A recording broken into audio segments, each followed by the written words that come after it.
Akiama barotere ruregani na thirikari rwa Azimio batongeretwe ni gavana wa Siaya wakili James ORENGO nirumeneretie bukatha thirikari ni ngarama irere iguru ya uturo akiari nyuma ya mambura ja mathikonteretie buri ORENGO norotete thirikari Kenya Kwanza akiugete itite bwega ni untu buregani nabu bukatha ni mubunge RINDIKIRI na Kenya mubunge wa UHURU mirunwe karambuka IREMI bagitetera thirikari bugite thina yonthe yejanirie na Uhuru Kenyatta kiri kipindi Kebiri na Kiamuthia Kevin Kimathi na THIINA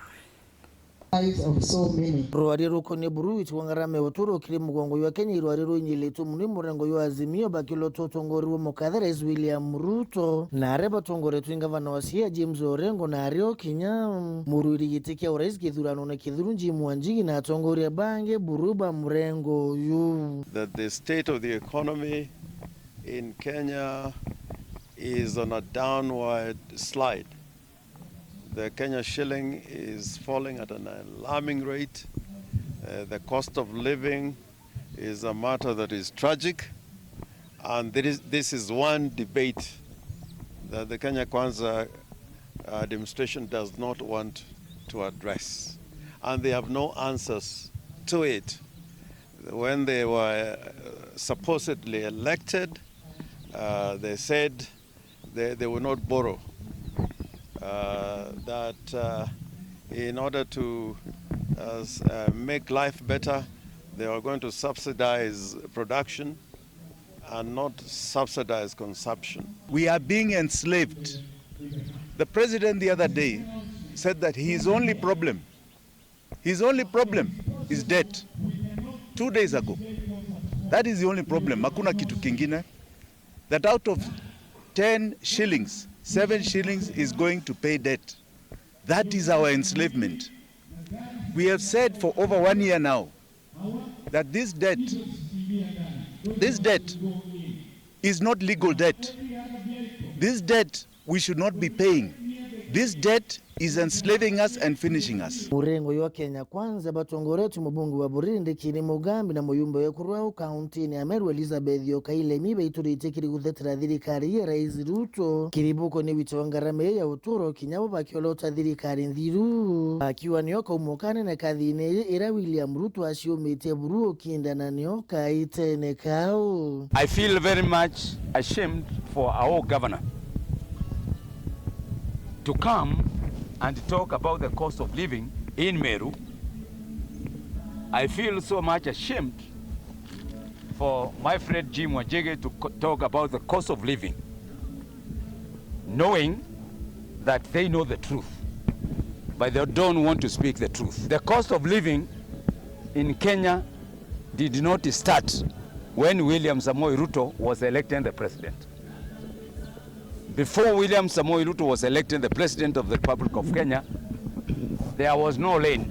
The cost of living was very high. We all know the cost of living was high, even before the Ruto regime came into power. I'm surprised the cost of petrol has gone down from 217 to 212, and nobody even has talked about it.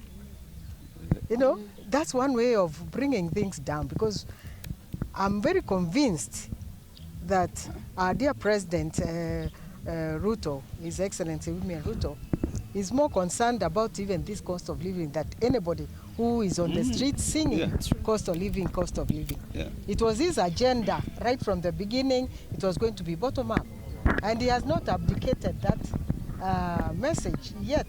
But if you find a horse in this race, you have to make it neat and tidy before you can even start moving up. So for me, I'm very convinced that he's going to make a change in Kenya. Already we can see the changes. He has been all around the world.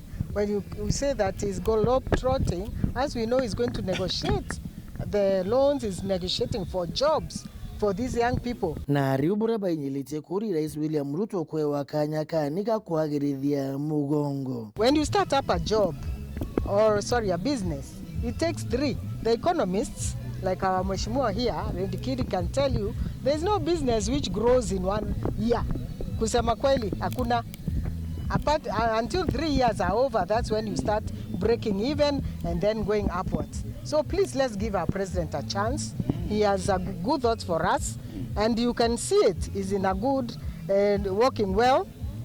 All we need to do is pray for him, for God to give him strength, kwa sababu akona kazi ngumu sana.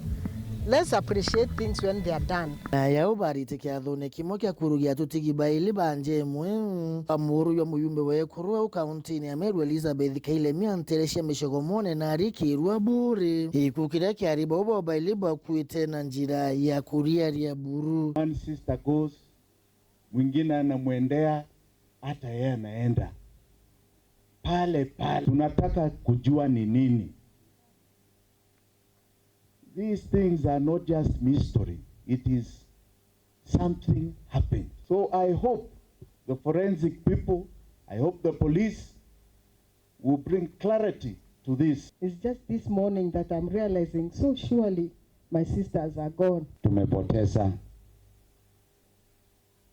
our two sisters, and they passed very far away from home, the boundary of Kenya and Tanzania. Uweru weekend kumaburi mbita wake uvin kima.